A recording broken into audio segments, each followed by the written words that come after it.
는 그 역경의 열매, 또 기독교 방송에서는 새롭게 하소서 등 우리 기독교 매스컴을 보게 되면 간증 코너가 있습니다.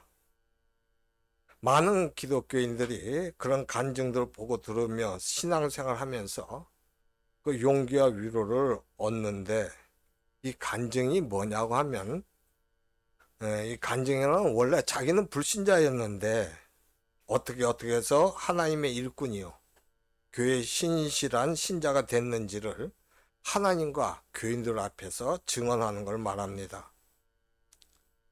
이 올바른 간증을 듣게 되면 성령의 역사심으로 교인들 중에서 초신자들 같은 경우에는 믿음이 활성화되고, 우리 기존 신자들에 있어서는 하나님을 더 사랑하게 되며 교회에 충성하는 것이 얼마나 큰 복인지를 깨닫게 되는 일이 일어나게 됩니다. 또 간증자 자신은 살아계신 하나님을 증언하니까 담대하게 돼서 하나님께 영광 돌리는 일에 앞장서게 돼요.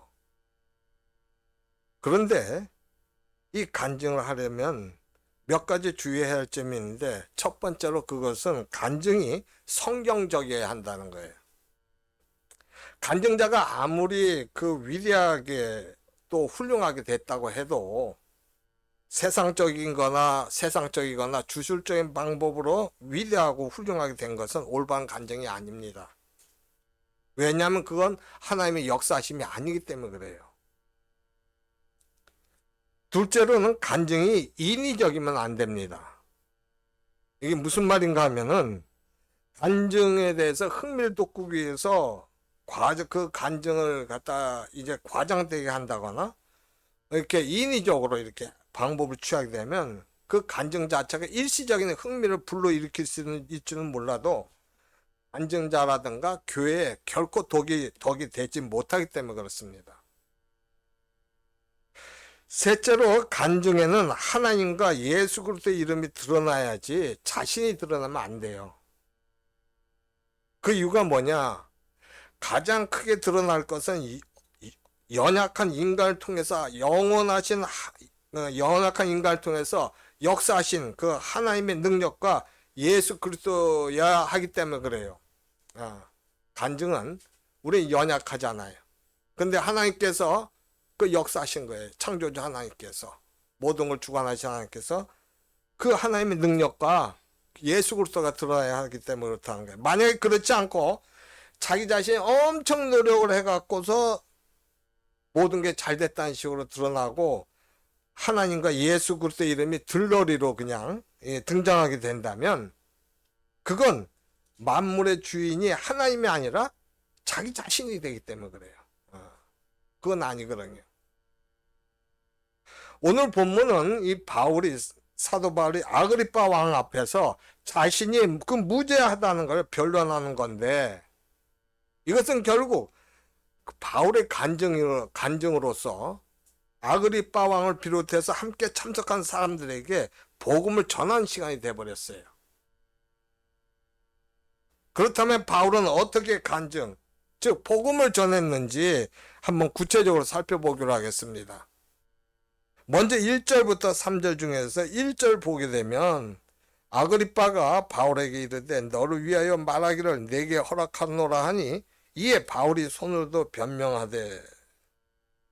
지금 바울이 아그리빠 왕 앞에 서 있거든요. 이렇게 이 순간, 바울이 아그리빠 왕 앞에 서 있게 되는 이 순간은 뭐냐면, 예수 그리스도의 거룩하고 겸손한 그 사도가 대를 이어서 진리와 의를 대적했던, 세속적이고 공명심을 가득 차 있는 그런 도덕적으로 부패한 헤롯 일가의 대표자 앞에 서 있는 극적인 순간이라고 볼 수가 있어요.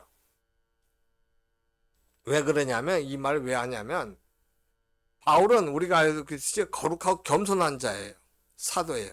근데 이 아그리빠의 가문은 뭐냐? 너무 악하기 때문에. 그 레콤이라는 신학자가 이 아그리빠 이 가문에 대해서 얘기를 했는데, 뭐라고 얘기했냐면, 그 일가의 창시자인 헤롯 대왕은 아기 예수를 죽이려고 했다. 그의 아들이며 분봉왕이었던 안디바는 세례 요한의 목을 베어 죽였으며 주님께로부터 여우라는 칭호를 얻었다.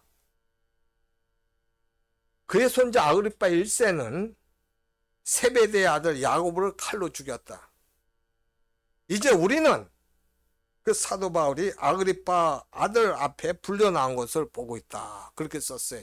이 상황을. 그렇다면 웬만한 사람 같으면 두려워서 아그리파 왕 앞에서 변론하지 않으려고 할 거예요.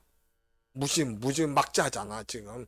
이 사람들은 뭐예요? 그냥 자기 생각에 자기 감정에 안 나면 그냥 죽여버리는 그런 사람들이니 이건 뭐 잘못 얘기했다가 자기 모가지 날아갈 텐데 그거 속였어요. 더욱이 바울 같은 경우는 뭐냐면 굳이 변론할 필요가 없어. 이 앞에서 아그리파 왕 앞에서. 왜 그러냐? 사실 이 자리는 지금 법정이 아니에요. 바울이 서 있는 곳은 법정도 아니고 아그리파 왕이 재판권도 갖고 있지도 않아. 왜 그랬냐면 이미 바울 자신이 뭐예요?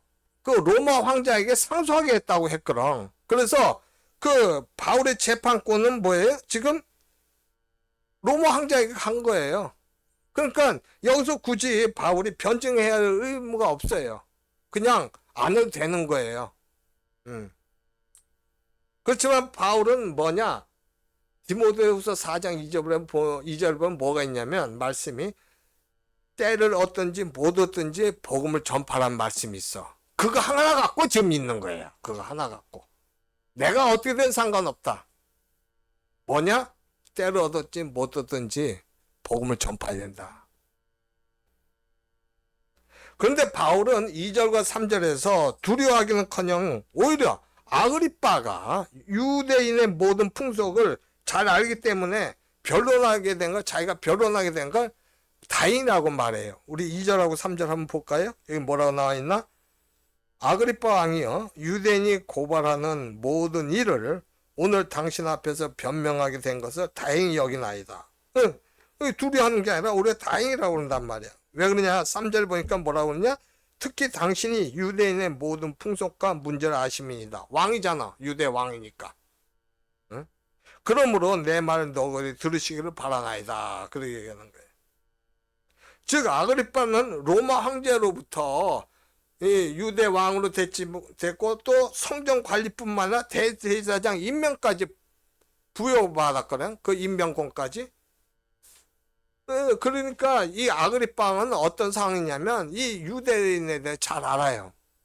유대인들이 지금 그 당시에 바리새파 크게 세 파로 나눠졌었어. 바리새파, 사두개파, 헤롯파 이렇게 나눠졌는데 이들이 화합하지 못해.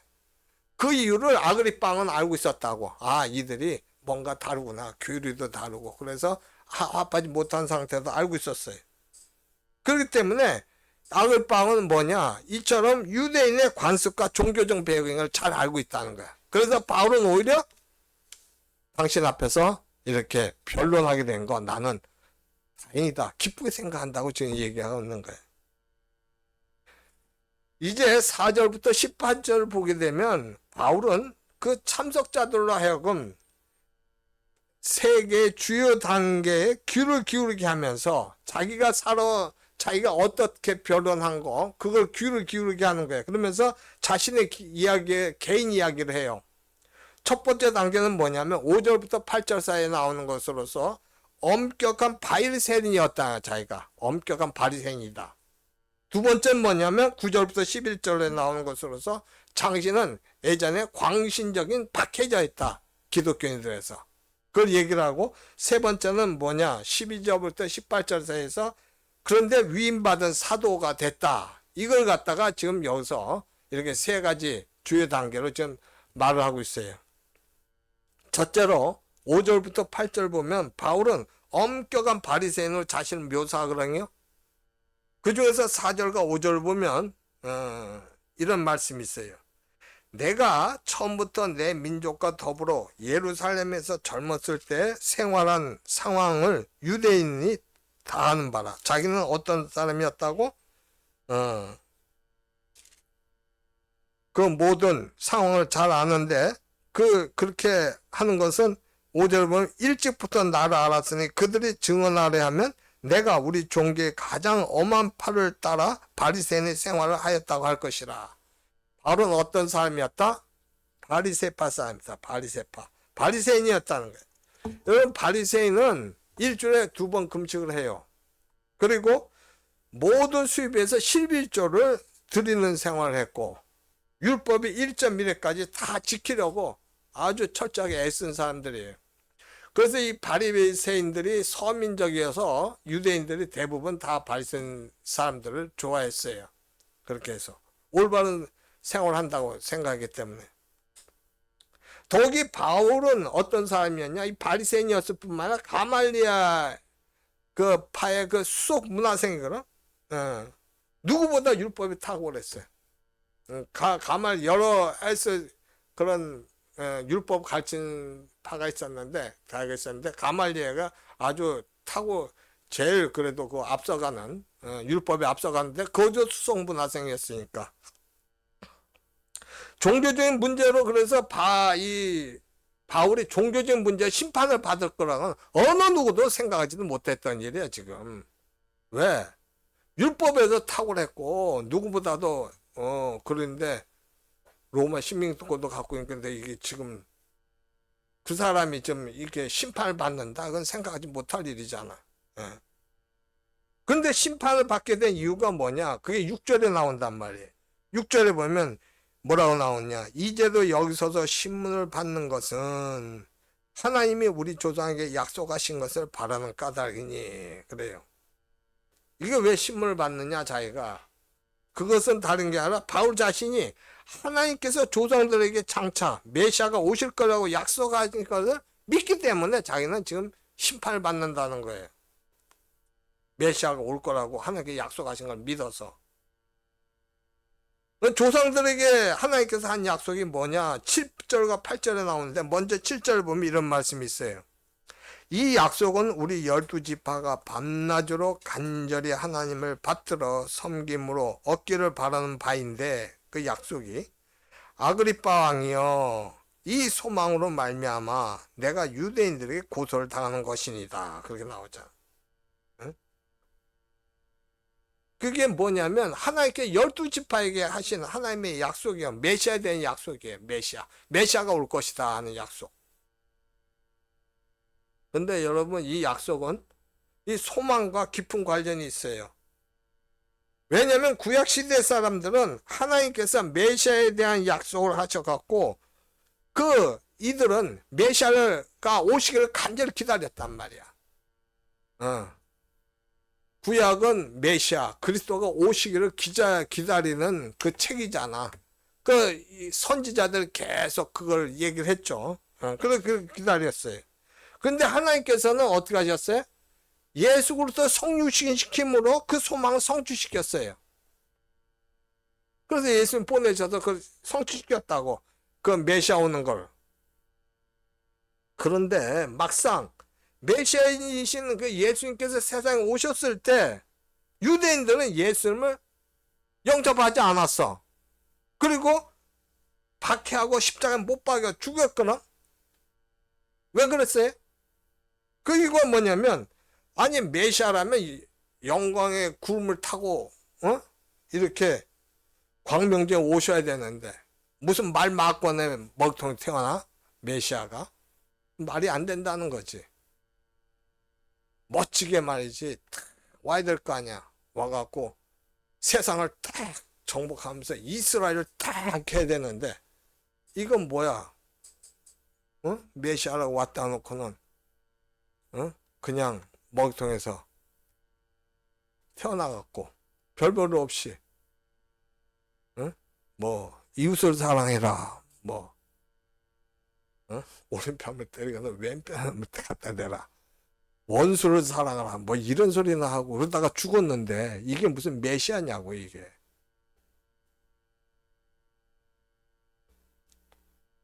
근데 이 상황을 지금 바울은 알고 있단 말이야.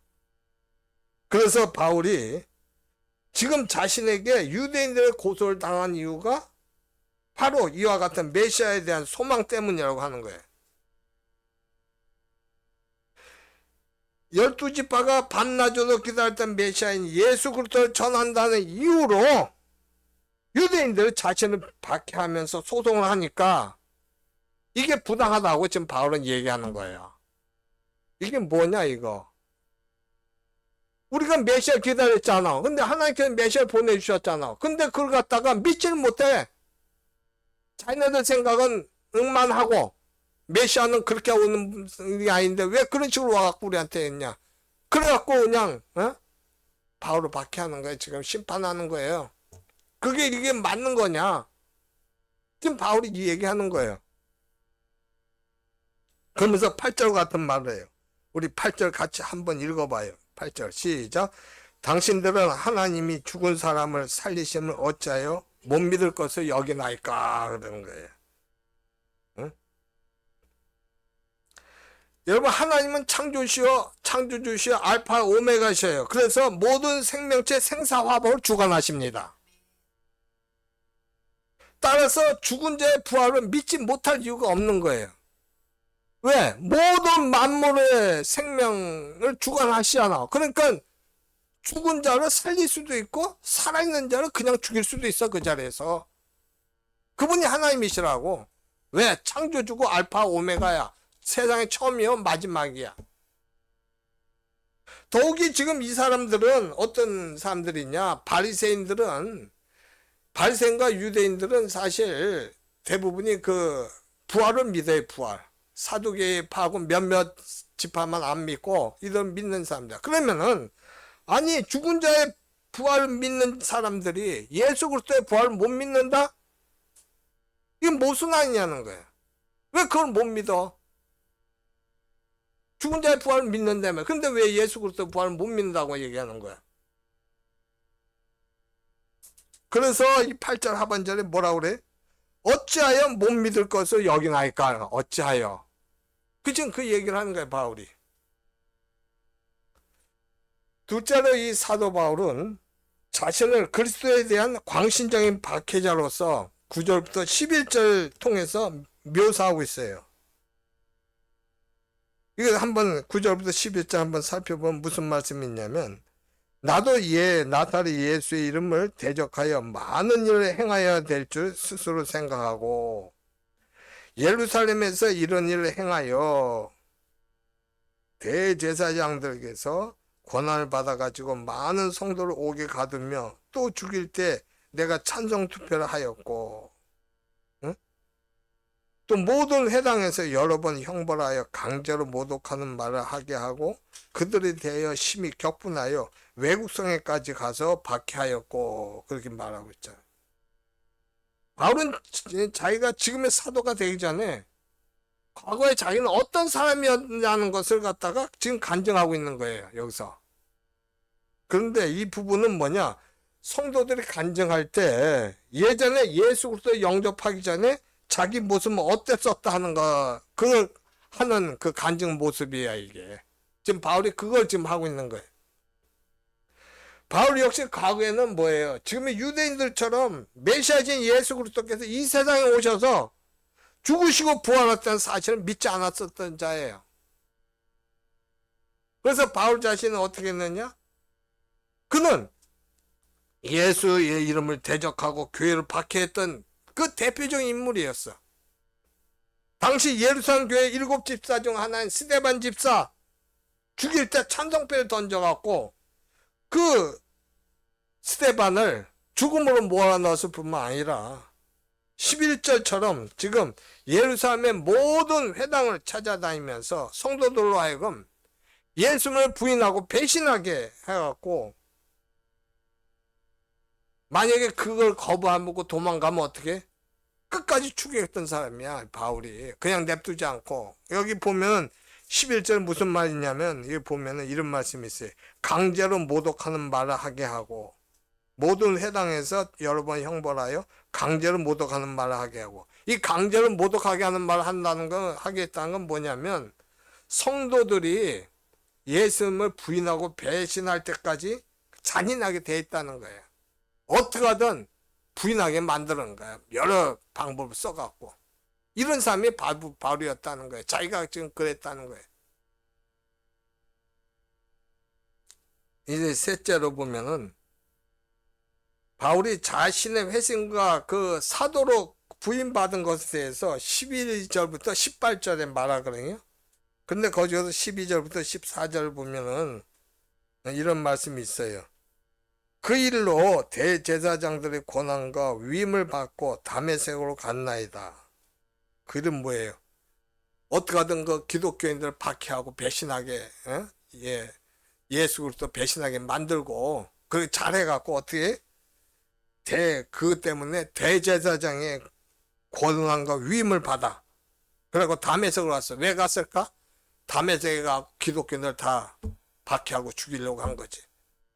그래서 13절에 왕이여 정오가 되어 길에서 보니 하늘로부터 해보다 더 밝은 빛이 나와 내 동행들을 둘로 비추는지라. 근데 가는데 길을 가는데 갑자기 정오에 그 하늘에서 빛이 확 쏟아져. 그래갖고 자기하고 일행들을 비추는 거예요.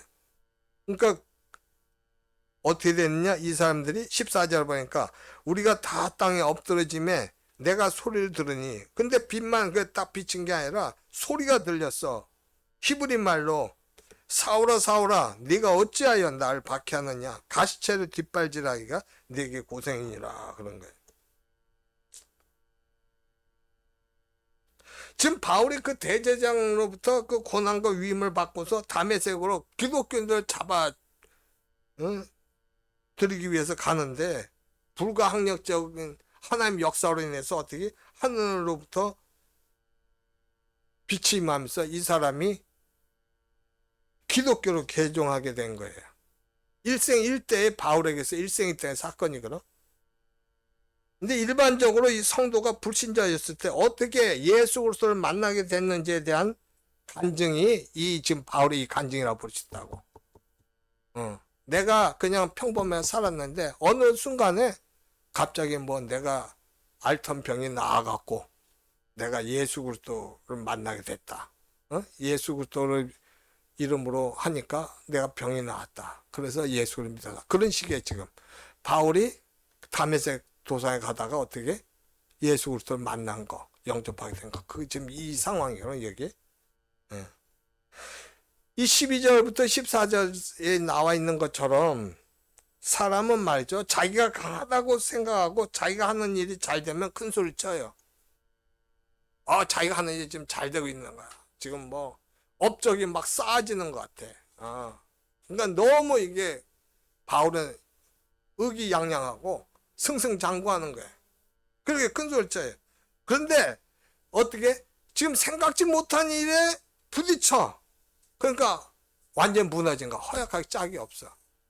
갑자기 그 빛이 쫙 비치면서 하늘부터 소리가 들리는데 이건 뭐 감당이 못하는 거야. 자기가 어떻게 할 수가 없는 거야. 엎드러져 버린 거잖아요. 이 바울이 그랬단 말이에요.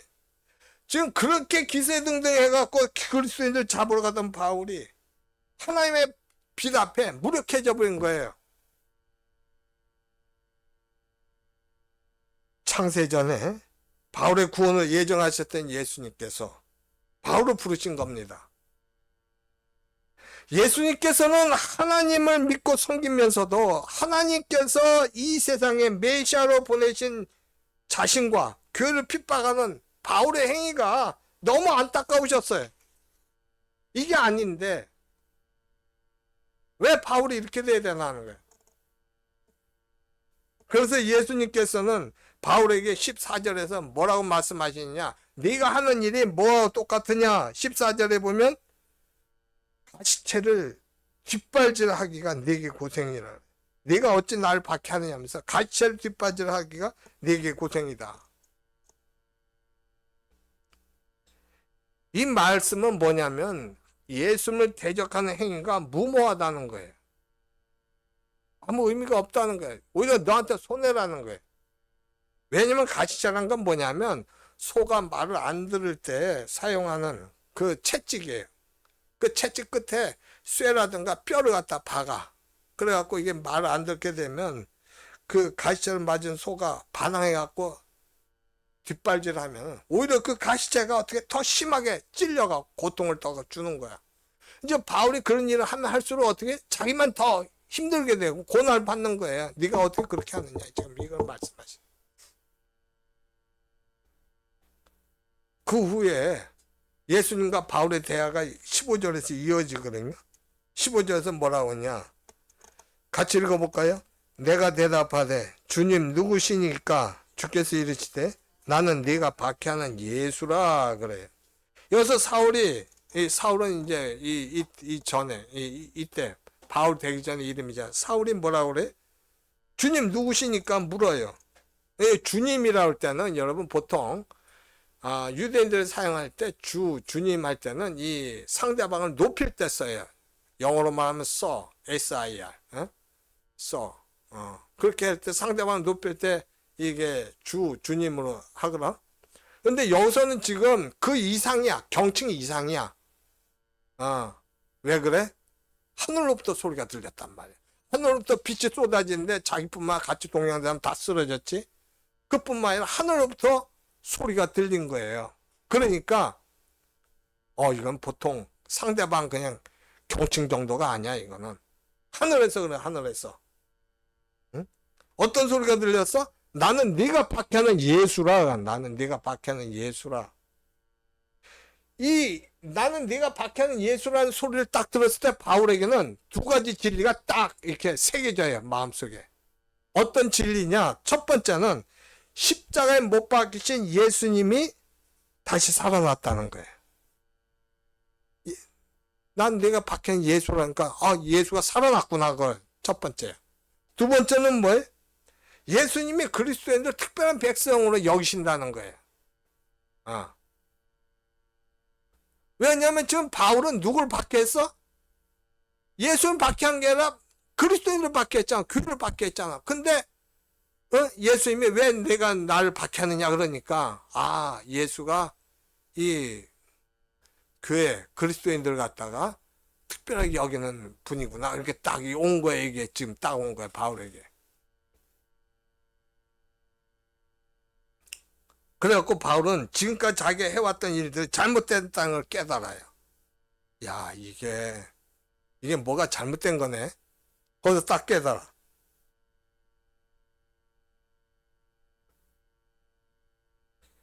여기서 바울이 강조하는 것은 뭐냐면 자신의 회심. 여기서 회심을 하죠.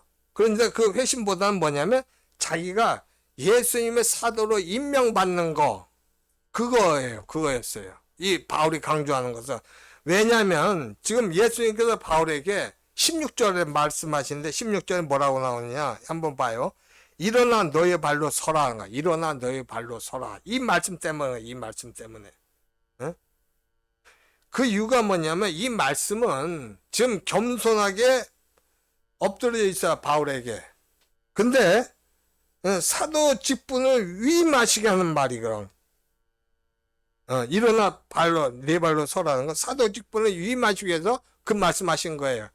그걸 어떻게 알 수 있냐면 여러분 이 여호와 하나님께서 이게 보내신다고 할 때 일어나 서라 할 때 그때 마치 이 예언자들에게 그와 같은 말씀 많이 하셨어요. 에스겔이 여호와 하나님의 형상을 봤을 때 이 에스겔이 엎드려졌어요. 근데 하나님께서 에스겔 그런 말씀하셨어. 우리 한번 에스겔서 2장 1절, 3절, 7절 한번 봐요. 2장 1절 보면 뭐라고 그러냐? 그가 내게 이르시되 그는 누가 여호와께서 내게 에스겔에게 말씀하시는데 인자야. 인자는 누구예요? 에스겔이야. 네 발로 일어서라. 내가 네게 말하리라 하시며 지금 엎드려 있어. 에스겔이 겸손하게 여호와 형상을 보니까 하나님의 형상을 보니까 이건 뭐 말로 표현할 수 없어서 이 사람이 너무 놀래기도 하고 감격하기도 그렇게 됐는데 일어서라는 거예요. 지금 3절을 한번 봐요. 내게 이르시되 인자야 내가 너를 이스라엘 자성 곧 패역한 백성 나를 배반한 자에게 보내노라 그런 거예요. 그들과 그 조상들이 내게 범죄하여 오늘까지 이르렀나니 내가 널 보낸다는 거예요. 아까 일어서라고 그랬잖아. 이제 보내노라 그런 거예요. 왜 보내? 7절 그들은 심히 패역한 자라 그들이 듣든지 아니 듣지 너는 내 말로 고할지어라. 에스겔 선지자를 통해서 예언자니까 일어서라. 왜 일어서게? 보내기 위해서. 왜 보내? 그들에게 예언하려고. 예, 바울을 보고 일어서라 보낸다는 거예요. 왜 보내? 사도로 보내는 거야. 이건 지금 예언하는 거고 에스겔은 바울은 사도로 보내는 거예요. 사도는 뭐예요? 사도는 가서 복음을 전하는 자예요. 그러면 복음을 전하면서 교회를 개척하고 그러잖아. 그와 같은 일을 하기 위해서 그렇게 하는 거예요.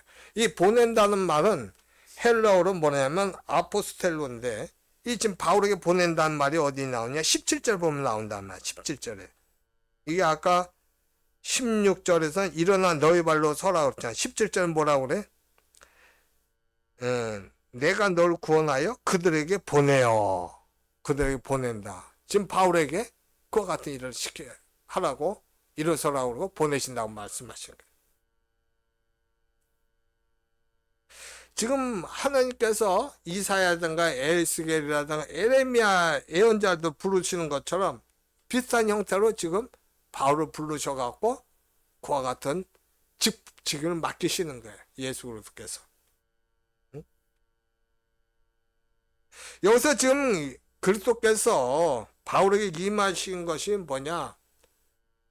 과거, 현재, 미래 시제 세 가지 시제로 해서 나오고 있어요. 과거는 16절에 뭐라고 하냐면 이렇게 나와요. 내가 네게 나타난 것은 이 과거잖아. 나타난 것은 현재는 뭐냐? 17절 보면 내가 너를 구원하여 구원한 건 현재고 그들에게 보내어 보낸다는 건 미래예요. 앞으로 미래에 보낸다는 거예요. 응? 왜 이 단번에 부르시는 걸 갖다가 세 가지 시제로 이렇게 나타낼까?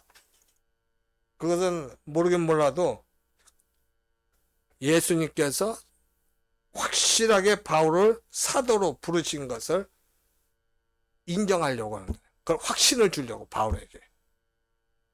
과거, 현재, 미래. 이 단번에 한 건데 이걸 갖다가 세 가지 시를 했잖아. 그렇다면 바울의 부활하신 예수님 12제자는 예수님께서 부르실 때부터 예수님께서 부활하실 때까지 다 봤지만은 바울은 지금 예수님이 부활하신 것만 봤어. 그좀 예수님이 부활하신 것만 봤지만 그 부활하신 걸 본 것은 과거, 현재, 미래를 통해서 딱 보게 된 거나 마찬가지란 말이야. 무슨 말인지 이해가셔요? 그래서 이 바울은 확실하게 사도로 인정받았다는 거야. 우리가 그렇게 생각할 수 있잖아. 아니 그런 질문을 하거라. 아니 예수 그리스도 12제자는 예수님께 처음 부르실 때부터 같이 생활을 했어. 그리고 예수님께 십자가에 못 박혀 죽었다 부활하신 것까지 봐서 그래야지 그게 사도지. 어떻게 바울처럼 그냥 담에색 도장 갔다가 예수님 만났는데 부활하신 예수님 만났는데 그 사람 사도를 할 수 있냐? 막 그거 갖고 얘기한다고. 근데 그것은 뭘 얘기해?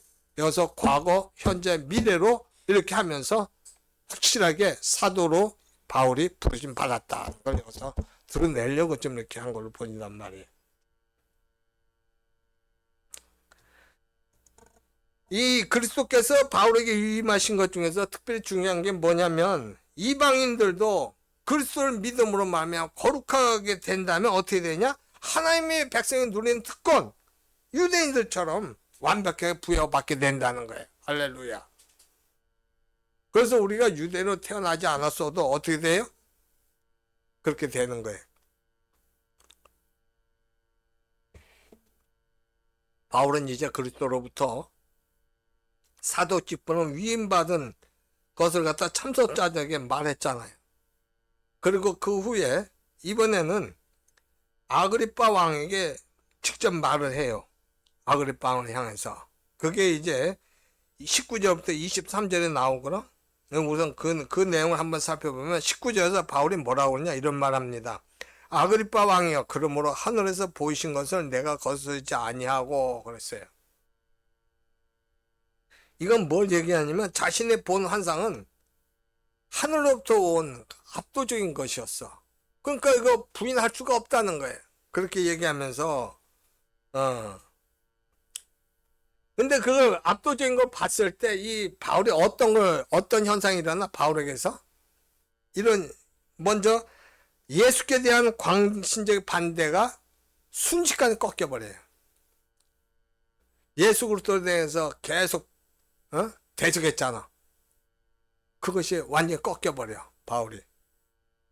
그리고 그 은밀한 자기가 갖고 있던 은밀한 의심들이 있잖아요. 해결돼 버렸어요.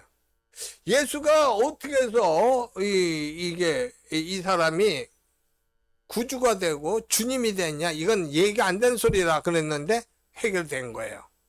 여기서. 그리고 그리스도가 나타나서 자신을 사도 임명했잖아.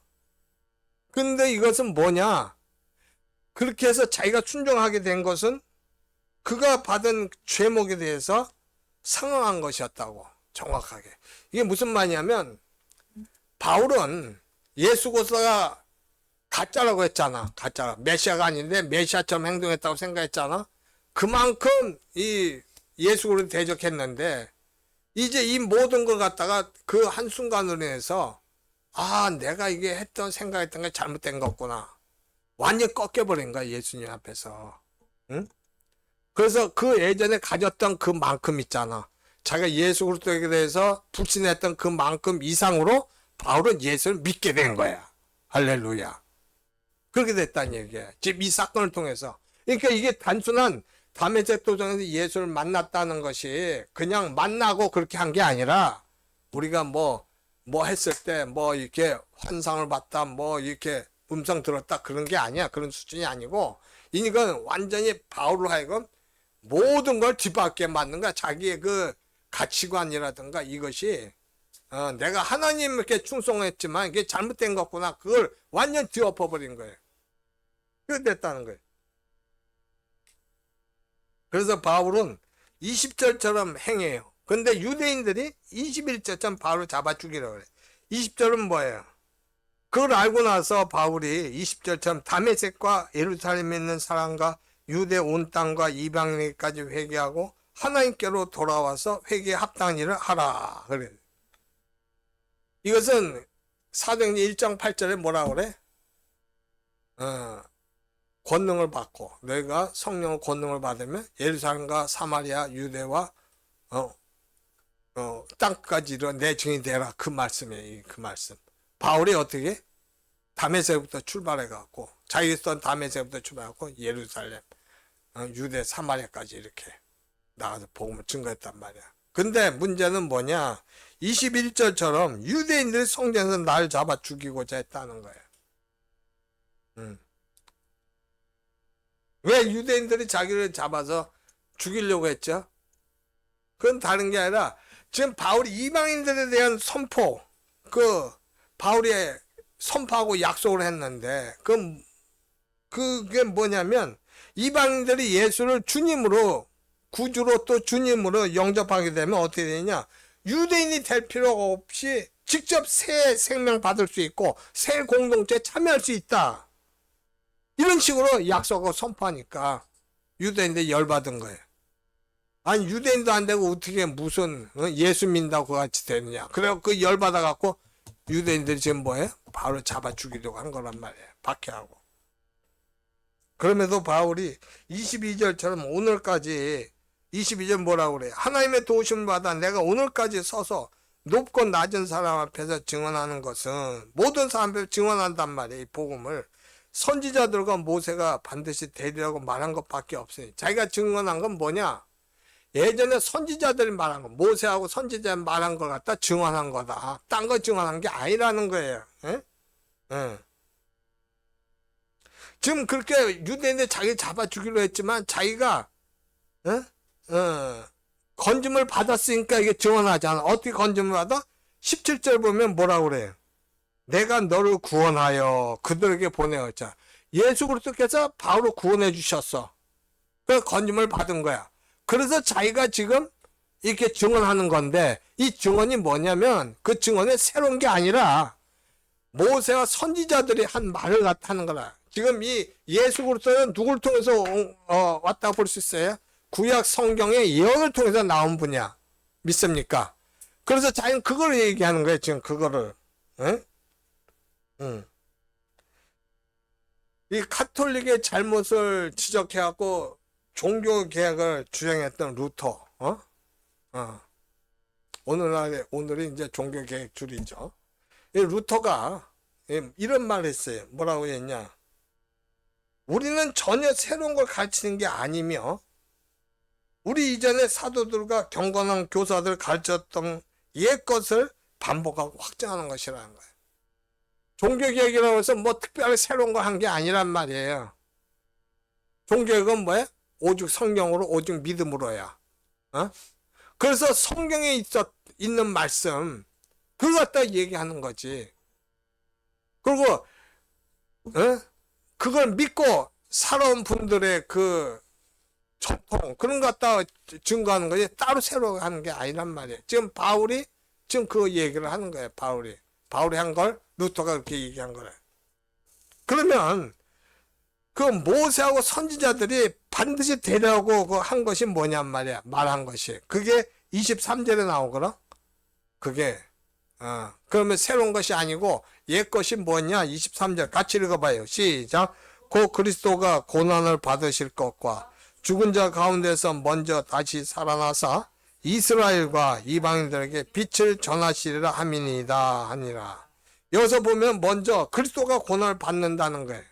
여러분 예수님께서는 십자가에 못 박히기 전부터 고난을 받으셨어요. 그 십자가에 못 박히셨거나 왜 그래? 우리들의 속죄를 위해서는 거야. 우리의 죄를 대신하기 위해서 없애지기 위해서 그 고난을 받으신 거예요. 그 예수 그리스도 속죄를 얘기하는 거예요. 근데 십자가에 못 박히신 예수님이 어떻게 됐다고? 죽은 자 가운데서 다시 살아나셨어. 이게 부활이잖아. 부활. 속죄와 부활. 그리고 그 다음에 어떻게 돼? 이스라엘과 이방인들에게 빛을 전하시리라. 이 어떤 빛이야? 구원의 빛이야. 구원의 빛. 응? 간단히 말하고 복음이란 건 뭐냐면 예수 그리스도의 속죄와 부활과 선포를 중심으로 해요. 그러다 보니까 부활은 필수 불가결한 거야. 부활이 있어야지 속죄가 다 증명이 되는 거고 그 부활 통해서 선포가 되는 거야. 믿으시기 바랍니다. 그렇게 되는 거잖아. 그러니까 부활은 안 믿을 수가 없는 거야. 우리가 신앙생활 하면서 예수 그리스도 부활 못 믿으면 이건 끝난 거야. 이거는 예수 그리스도께 탄생하신 것도 중요하지만 부활하신 것도 엄청 중요하단 말이야. 그래서 우리가 이게 살아가는 거예요. 따라서 예수님의 부활이 뭐예요? 새 창조의 시작이고 보증이며 복음의 핵심이 되는 거예요. 그러니까 예수 그리스도의 부활을 못 믿으면 내가 아무 힘이 없어요. 예수 그리스도 부활로 우리가 새 사람이 된 거예요. 할렐루야. 예수께서 만약에 그냥 죽으셨다, 안 살아났다, 뭐 아무 소용없어. 그래, 그 사람 그냥 그래 죽은 거야. 아니, 자기 좋은 말로 뭐 우리를 왜 죽었다 그래? 그래 죽은 거지. 예수 그리스도 부활하셨기 때문에 그 부활 생명을 우리가 받았기 때문에 그 부활 생명을 우리가 모든 걸 해나가는 거란 말이에요. 우리가 육신의 생명 가지고 있으면은 그 불신자가 똑같은 거예요. 육신의 생명만 가지고 하면.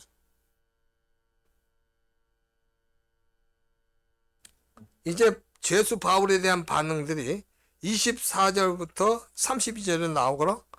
먼저 24절이 베스도의 반응이에요. 베스도가 어떻게 반응하냐. 바울이 이같이 변명하며 베스도가 크게 소리내어 이르되 바울아 네가 미쳤도다. 네 많은 학문이 널 미치게 한다. 그렇게. 여러분 지금 베스도는 로마 사람이잖아요. 로마 총독 아니에요. 그러니까 로마 사람이에요. 그 이교도예요. 그러니까 구약 성경을 읽어보지도 않았어. 이 사람은. 이 사람은 유대 풍습과 종교 같은 거 잘 몰라. 그래서 예수님의 부활과 부활한 예수님이 빛 가운데서 바울에게 생명의 빛과 회개 메시지를 전파하라는 그 사도를 위임하셨다는 그 바울의 말이 너무 희한한 거예요. 이상한 거예요. 그래갖고 바울에게 뭐라고 그래? 바울아, 응? 네가 네 많은 학문이 널 미치게 한다. 넌 미쳤다 그런 거야. 그건 모르니까. 그런 일들을 알 수가 없지. 베스도는. 아무것도 모르니까. 얘가 지금 헛소리 하네. 너 지금 어? 그런 상태로 있으면 너 정신 착란증이야. 그건 정신병이야. 지금 그런 식으로 얘기하는 거야. 지금 아무것도 모르니까. 우리가 그 예수 그리스도를 모르는 사람한테 가서 이런 얘기하면 그 사람들이 뭐라고 받아들이냐고. 지금 그거예요, 그거. 그러자 바울이 25절처럼 답하거든요. 이게 25절 뭐라고 하냐. 같이 읽어볼까요? 바울이 이르되 베스도 각하여 내가 미친 것이 아니요 참되고 온전한 말을 하나이다. 네. 이거는 뭐냐. 비록 다른 사람들이 미쳤다고 공격할지라도 성경에 입각한 말을 하는 사람은 온전한 자라는 걸 바울은 확신하고 있는 거예요. 왜 그래?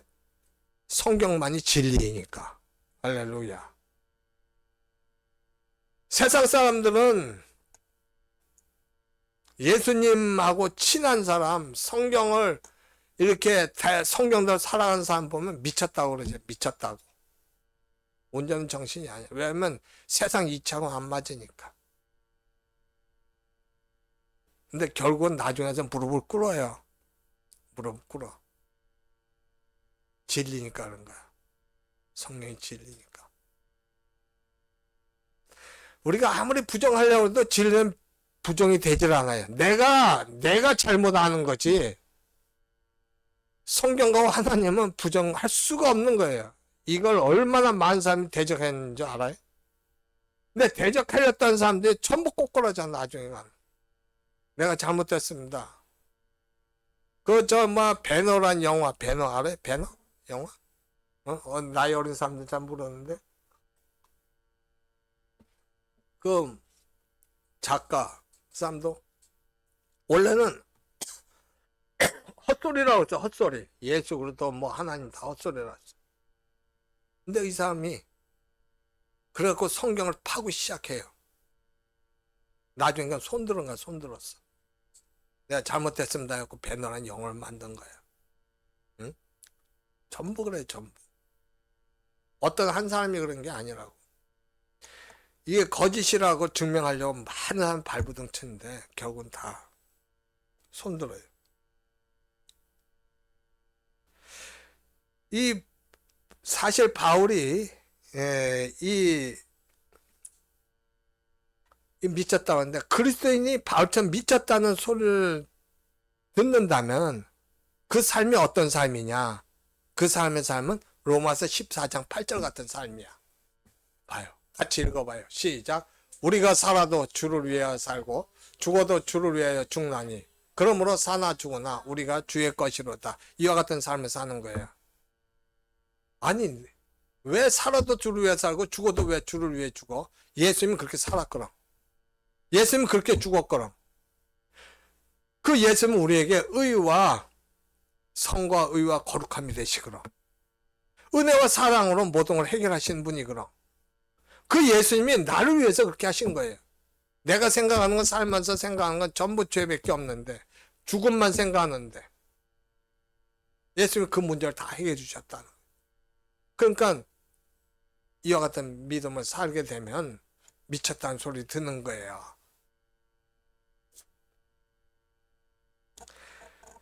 이제 바울이 베스도가 자신의 그 변정을 이해하지 못하니까 아그리빠를 증인으로 삼아서 자신을 변호하는 장면이 26절부터 29절에 나오거든.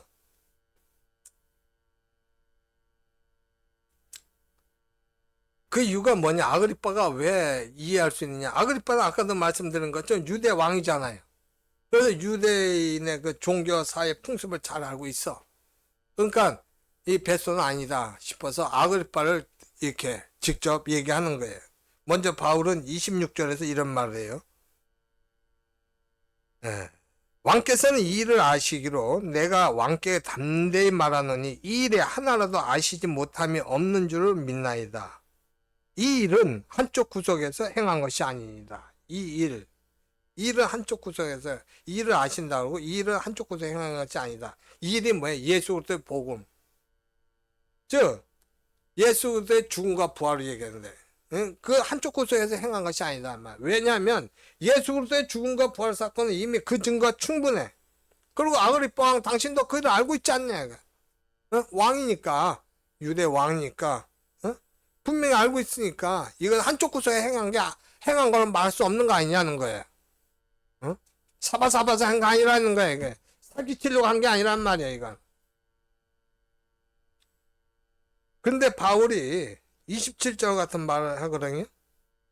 27절 뭐라 그래? 아글바 왕이 선지자를 믿으시나이까? 믿으신 줄 아나이다. 이것은 왜 이렇게 말을 했냐면 아글바 왕에게 무슨 대답을 들으려고 한 것이 아니라 그가 하나님 말씀 믿는 자라는 걸 확인하기 위해서 그런 거예요. 당신 하나님 말씀 믿잖아.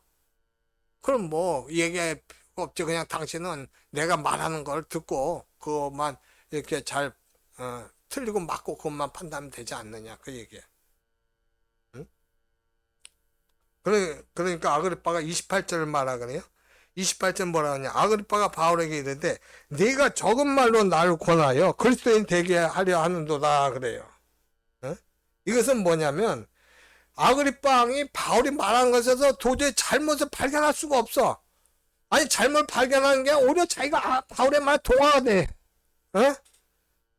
그러니까 자기 자신이 이건 말을 못하고 있는데 그렇다고 해서 지금 바울 갖다 이해하지 못한 사람들 수두룩한데 그 사람들 앞에서 바울의 변호를 수긍할 수도 없다고. 그러니까 뭐라고 하냐? 그 중간으로 도피하려고 말하는 게 네가 적은 말로 나를 권해서 그리스도에 되게 하려 하는구나. 이런 식으로 하는 거야 지금 아그리빠는. 그러자 바울이 29절처럼 말해요. 29절 보면 뭐라 그래? 바울이 이르되 말이 적으나 많으나 당신뿐만 아니라 오늘 내 말을 듣는 모든 사람도 다 이렇게 결박된 것 외에는 나와 같이 되기를 하나님께 원하나이다. 응? 지금 그 아그리빠 왕하고 거기 참석한 모든 사람들 어떻게? 그 주님께 돌아와야 된다는 거야. 그렇게 돌아오길 자기는 바란다는 거야. 그러면서 지금 이 변론 마치거든. 예. 그러고 나서 아그리빠 왕하고 참석자들의 판결이 나오는데 30절부터 32절이야. 이 아그리빠 왕하고 참석자들 바울의 말 들었잖아. 그러니까 거기에 대해서 얘기를 해야 되는데 우리 30절부터 32절 한 절씩 교독해봐요. 왕과 총독과 버니게와 그 함께 앉은 사람들이 다 일어나서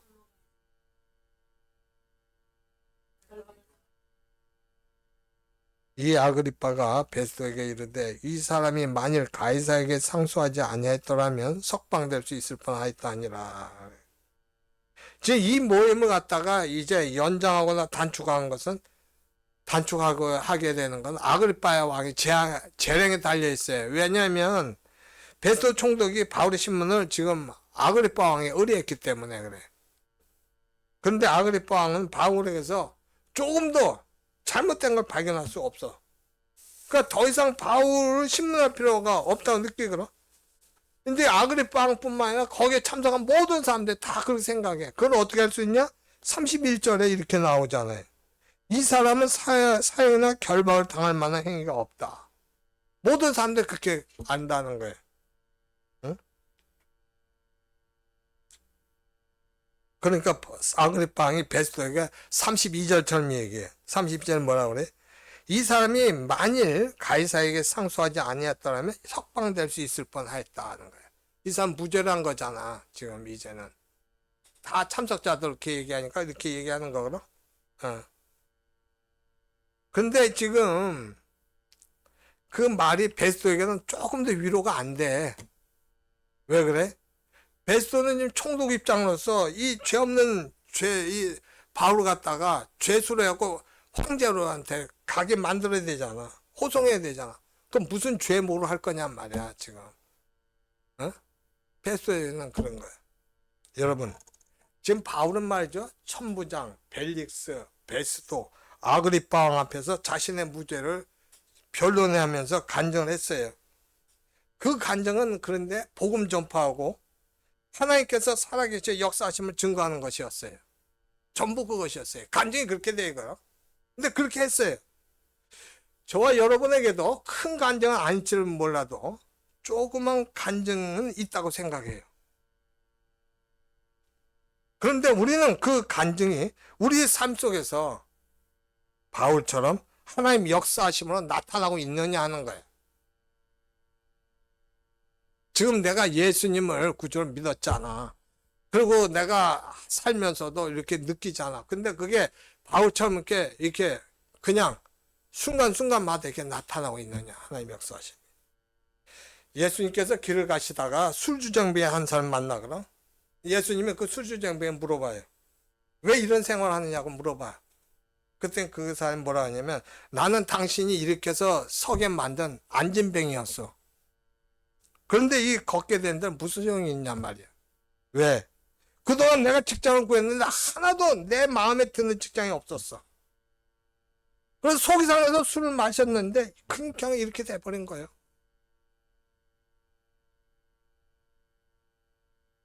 예수님을 인해서 우리 영혼, 육이 고침을 받는다고 만사형통되는 게 아니에요.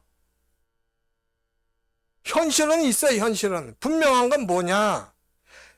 바울처럼 하나님의 마음을 알고 하나님의 말씀에 순종하지 않으면, 하나님의 말씀에 순종하지 않으면 육신이 잘 되건 잘못되건 아무 소용이 없는 거예요. 그건 내가 지금 높은 자리에 있고 낮은 자리에 있고, 내가 지금 뭐가 시간이 없고 건강하지 못하고 물질이 없고 이게 문제가 되는 게 아니라고. 내가 하나님의 말씀, 마음을 알아야 돼. 첫 번째, 믿습니까? 아버지의 마음을 알아야 돼. 자녀가 하나님의 마음을 알아야 돼요. 그리고 내가 말씀에 순종하는 것이 내게 복이라는 걸 알아야 돼요.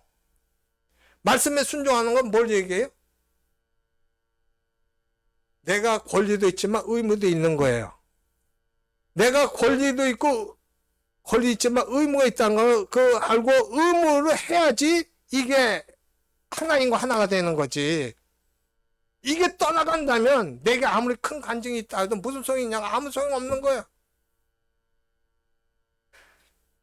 나라가 되려면 국민들이 권리만 내주면 나라가 돼야 안 돼요. 의무가 있어야 돼. 의무를 해야 돼. 납세의 의무, 국방의 의무, 교육의 의무, 근로 의무 이런 거 해야 되잖아. 그리고 내가 권리를 내세워야 돼. 그래야 되는 거야. 하나님 앞에서도 마찬가지야. 내가 하나님 마음을 우선 알아야 돼. 에? 무조건 바리새인처럼 말씀을 갖다가 주입하는 게 아니고, 이 말씀이 무엇 때문에 나한테 주어지는 건가? 그 마음을 알아야 돼. 하나님 마음을. 그 마음을 알고 그 다음에 뭐해? 내 자신이 해야 될 걸 해야 돼. 해야 될 거. 내 자신이 뭘 해야 돼? 줄 성수해야 되고 헌금해야 되고 그런 거야 전부. 내 자신이 해야 될 거 해야 되는 거야. 그래야지 내가 하나님과 올바로 돼. 그렇지 않고 그게 없이, 내 의미가 없이 그냥 내가 그냥 교회 다닌다. 이건 기도해도 소용이 없어. 힘이 없어. 내가 말씀을 지키려도 힘이 없어. 아무 힘이 없는 거예요. 마치 부활하신 예수님을 믿지 않는 것과 똑같은 거예요. 얼마나 안타깝냐고. 내가 해야 될 걸 해야지 하나님도 역사하시지. 내가 해야 될 걸 안 하면서 하나님 보고 해달라 하면 되냐고. 불신자하고 똑같은데? 아니, 우리 불신자보다 더 못하다. 왜 불신자보다 더 못해? 불신자는 모르니까 그렇지. 이건 알면서 그렇게 하잖아. 그러면 하나님이 이 사람은 어떻게 할 거야? 이스라엘 백성들이 그랬다고. 이스라엘 백성. 유다가 그랬단 말이야. 지금 너무 안타까운 거야, 하나님은. 우리 예수 그리스도를 우리가 믿잖아. 그럼 내가 권리도 내세우지만 의무도 해야 되는 거야. 그러지 하나님께 역사하셔. 없으면 안 돼. 없으면 이게 한 맹탕이야, 맹탕. 그냥 교회만 다니는 거야, 몸만. 그냥 아무 힘이 없어요. 내가 뭘 할 수 있는 힘이 없어요. 왜 그래요? 내가 의무를 해야 돼. 의무를 해야지 권리도 주장해. 간증의 역사가 그거예요. 간증의 역사가. 간증은 뭐냐? 간증은 하나님께서 살아계셔 나와 함께 하시는 걸 내가 생활 속에서 드러내는 거예요. 내가 기쁨으로 살아가 그래서 기쁨으로. 불가능한 일도 가능하게 되는 거야. 그게 간증이야, 그게. 우리가 간증의 역사를 알아서 사도 바울처럼 날마다 하나님 역사심 속에서 기쁨과 감사함으로 승리하는 모두가 되기를 예수님 이름으로 축원합니다. 이 시간 하나님 앞에 한번 기도합시다. 아버지 하나님, 내가 진정으로 하나님의 역사심을 내가 삶 속에서 깨닫기를 원합니다. 내가 하나님 앞에 권리만 주장하는 것이 아니라 내 의무를 행하는 걸 말미암아 하나님께 정말 나를 하나님의 자녀로 삼았다는 걸 믿게 하옵소서. 이게 안 되면 나는 아무것도 할 수 있는 능력이 없습니다. 부활하신 예수님을 믿어야지 그 부활의 생명으로 살아가는 것처럼 내가 하나님과 온전히 권리와 의무를 해 나갈 때 하나님께서 나에게 역사하시는 걸 압니다. 그 힘으로 살아가는 자 되게 없어서 주여 삼창하고 기도해요. 주여 주여 주여 할렐루야.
하나님 아버지 창조주 하나님은 세상 만물의 처음이요 마지막이십니다.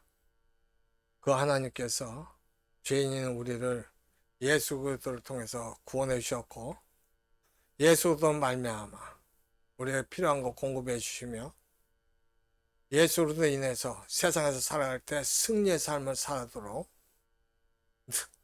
능력을 공급해 주십니다. 아버지, 우리가 부활하신 예수님을 믿습니다. 우리가 그 예수님을 통해서 모든 걸 행하며 살아갈 수 있도록 하신 것을 감사드립니다. 우리가 그런데 하나님과의 관계에서 예수님께서 바울도 하나님의 마음을 알고 하나님께 순종했던 것처럼 그 권리와 의무를 행했던 것처럼 우리도 권리와 의무를 행함으로 말미암아 부활하신 예수님의 능력으로 승리한 삶을 살아가는 것처럼 우리도 하나님의 능력으로 예수님의 능력으로 거룩하고 의로운 삶을 살아가 어떤 상황에서도 하나님의 살아계심을 증거하고 하나님께 주시는 복을 누리며 살아가는 자 되게 하옵소서. 그래서 하나님의 뜻을 이루는 가운데 하나님께 영광을 돌리고 우리는 그 하나님의 영광으로 인해서 살아계신 하나님을 드러낸 자 되게 하옵소서. 우리 자신들이 지금 잘되고 못되고 이거는 아무 의미가 없습니다. 왜냐하면 그것은 하나님께서 해주신 대로 우리가 되는 것이기 때문에 문제는 우리가 하나님과 관계가 올바로 관계돼야 된다는 겁니다. 그러기 위해서 예수님께서 부활하신 거고 그러기 위해서 하나님께서는 살아계셔서 우리와 온전한 아버지 자녀의 관계를 맺기 원하십니다. 그러니 우리가 바울처럼 하나님의 마음을 알고 하나님 말씀에 감사함으로 순종하는 자 되게 하옵소서. 감사드리옵고 우리 구주 예수 그리스도의 이름으로 기도드리옵나이다. 아멘.